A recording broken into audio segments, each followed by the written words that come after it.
শেখ হাসিনা সহ সকল খুনিদের বিচার করতে হবে।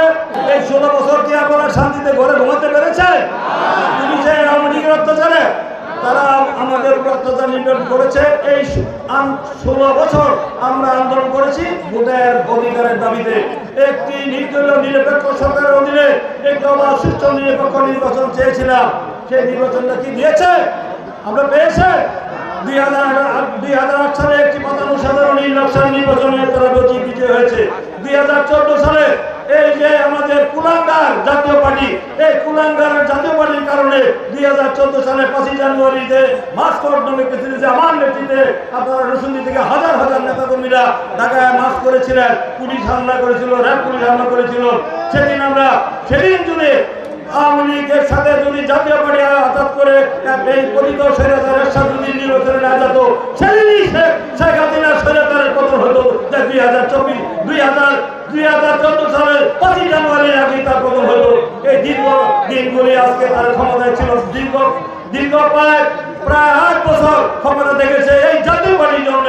সেখানে 154 আসনে বিনা প্রতিদ্বন্দ্বিতা আওয়ামী লীগ তারা ফাঁকা মাঠে ভোট দিয়েছে। প্রশাসন যন্ত্র ব্যবহার করে বিএনপিকে মাঠের বাইরে রেখে ভারতের পররাষ্ট্র সচিব সুজতা সিং এসে জোর জবরদস্তি করে রাখলাম সেই অ্যারেঞ্জমেন্ট করে জাতীয় পার্টিকে নির্বাচনে নিয়েছিল।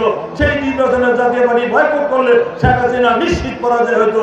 যে 2008 আমরা দেখেছি যে 2000 ফখরুদ্দিন মইনুদ্দিন আমরা দেখেছি শেখ হাসিনা সেখানে ফখরুদ্দিন মইনুদ্দিন গোপন দপ্তরে পালিয়ে গিয়েছেন।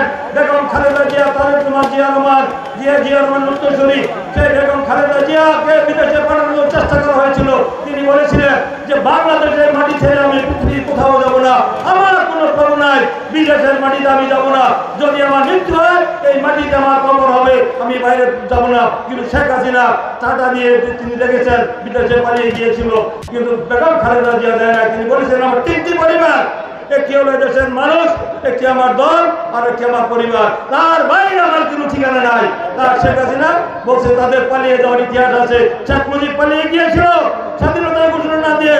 তিনি বাংলাদেশের মানুষকে তার বিপদের মুখে ফেলে সেই দেখেছিলাম 1971 সালে সেই 25 কালো রাত্রিতে তিনি গোপন আজাদ করে আত্মসমর্পণ করে পাকিস্তান চলে গিয়েছিলেন। কিন্তু জিয়া রহমান একটি সৈনিক হিসেবে মেজর হিসেবে তিনি সেদিন জীবনকে বাজি রেখে তিনি বলে আই রিভোল্ট, তিনি রিভোল্ট করে স্বাধীনতার ঘোষণা দিয়ে 9 বার যুদ্ধ করে বাংলাদেশের মাটিতে থেকে তিনি দেশ স্বাধীন করে বেড়াকে ফিরে গিয়েছিলেন, পালিয়ে যান নাই। যেমন তার পিতা শেখ মুজিব পালিয়ে গিয়েছিল, শেখ হাসিনা পালিয়ে গিয়েছিল। আওয়ামী লীগের মতো একটি সরকার, মাফিয়া সরকার, একটি জালিম সরকারকে এই দেশের মানুষ আর রাজনীতিদের আসতে দেখতে চায় না। খুনের বিচার এই বাংলাদেশে শেখ হাসিনা সহ সকল খুনিদের বিচার করতে হবে যারা খুন করেছেন, এবং সকল নেতৃবৃন্দের ম্যাডাম থেকে শুরু করে তারেক রহমান থেকে শুরু করে সকল নেতৃবৃন্দের রাজনৈতিক ষড়যন্ত্রমূলক মিথ্যা গায়েবী মামলা বাতিল করতে হবে।